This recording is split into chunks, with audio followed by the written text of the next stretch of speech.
The Indian Navy has executed a daring operation rescuing a 21 crew, from which 15 were Indians, in the North Arabian Sea when a distress call was received from this Liberian-flagged ship MV LILA NORFOK. I have with me Navy Chief Admiral R. Kumar, sir. So thank you so much for speaking to India today. Sir, how was the Marcos, the commanders from Navy, able to execute this operation as swiftly as possible? Yeah, see, this is actually a teamwork. It doesn't happen on its own. So when we got the distress call, ये मिला था करीब 5 बजे शाम को on the 4th. So as soon as it was received, the biggest challenge I would say at sea is something we call as tyranny of distance. That means distance cover करना time लगता है. We can't go at any speed beyond a certain limit. That is as per the physics of the water. So therefore, सबसे पहले वो INS Chennai जो था उस समय about 450 odd nautical miles away from the vessel, was diverted to head for the vessel at full speed. So that was the first action. And immediately after that, we launched the PATI to go on task to locate the vessel, speak to the crew and find out what is the actual situation on ground. So जैसे pirate attack हुआ था, there were shots were fired apparently as per the information of the crew. They saw some boats approaching and shots being fired, so they ran into the citadel, or what they call the safe house, and locked themselves inside that. So इसका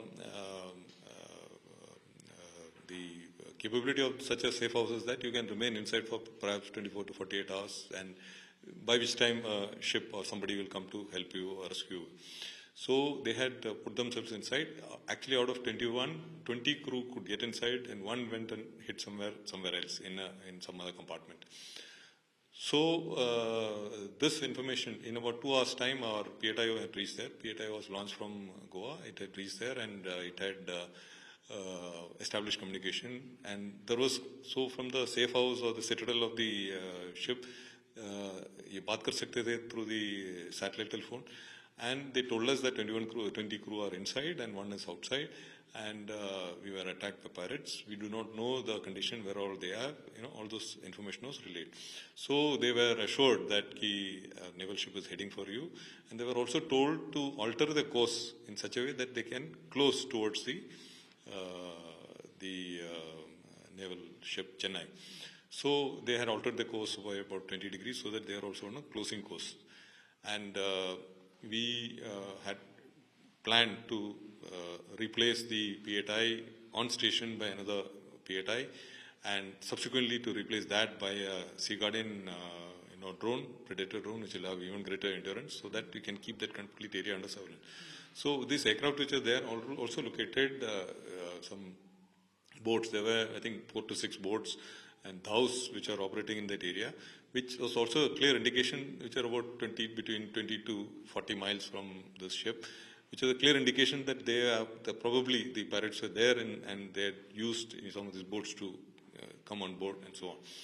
So in the meantime, INS Chennai was closing at good speed, and by next day around 2 o'clock in the afternoon, 1400 to 1430, she effected RV with the ship with MV LILA NORFOK, and then simultaneously they are already prepared for the operation. So we had a Sea Guardian giving live coverage from the air and also relaying all this information to the IFC IOR at Gurugram. Then a helicopter was launched to give aerial cover for air support from the close proximity, and the Marine commanders were launched from the ship by boat. So at this point, it was not known whether it is, how many pirates are there. Approximate number was known, about 5 to 6 pirates were around, and whether still there, not there, whether they put any explosives, IEDs, etc. Nothing was known. So they had to really, board prepared for a armed intervention, and expecting some sort of resistance from the ship. But they boarded, and it was uneventful. They boarded, then they started sanitizing the ship from the top to bottom for explosives, for the pirates, etc. So fortunately, they were able to make out that there was nothing there at that point of time.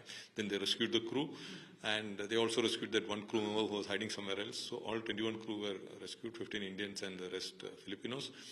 And then they did once more a complete thorough sanitization of the ship from top to bottom, and established that the absence of the crew. So it is most likely that these, after boarding, they realize that they do not have the wherewithal either to breach the citadel, or they realize that they're going to get into trouble because the naval Indian naval ship is coming, and we are monitoring them by the P8I and so on. So it is quite possible that they disembarked at night or early hours of the morning and moved out. So now what we are doing, now that we have sanitized the ship will go off to its destination. It is headed for Bahrain. What we are doing is we are going to board and inspect every single boat, dhow, which is there in the vicinity. And we have enough assets there. We are going to board all of them. If we find any piracy triggers, we are going to take action against them. So how are you able to swiftly take this kind of action? Because this actually requires a lot of backing from the government of India as well.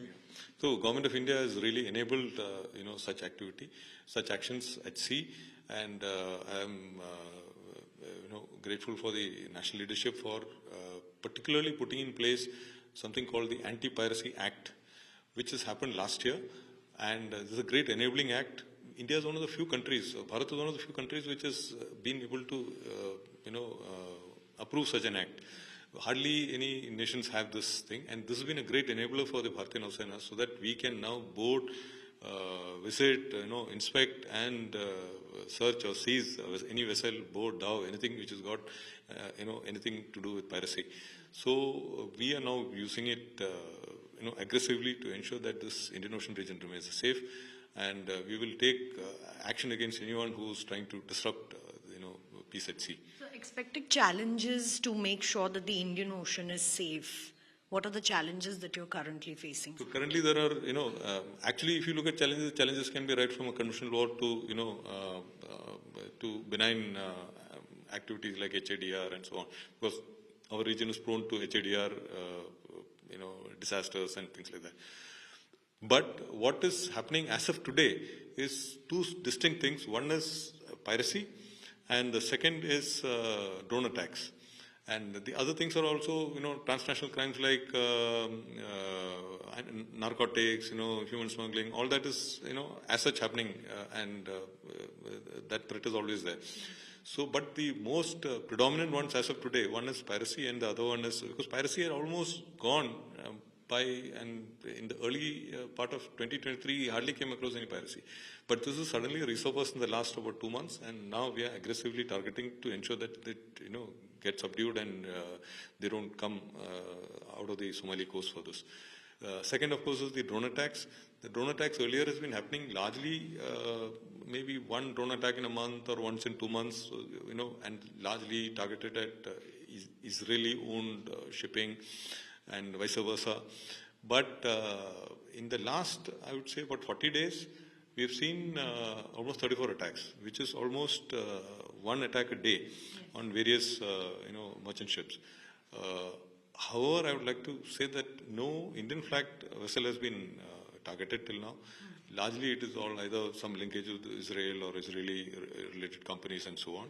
So we are keeping a watch on this, and how we are concerned is because some of these attacks have happened in the Central Arabian Sea, which is in our area of responsibility. So we do not want this sort of things to happen here.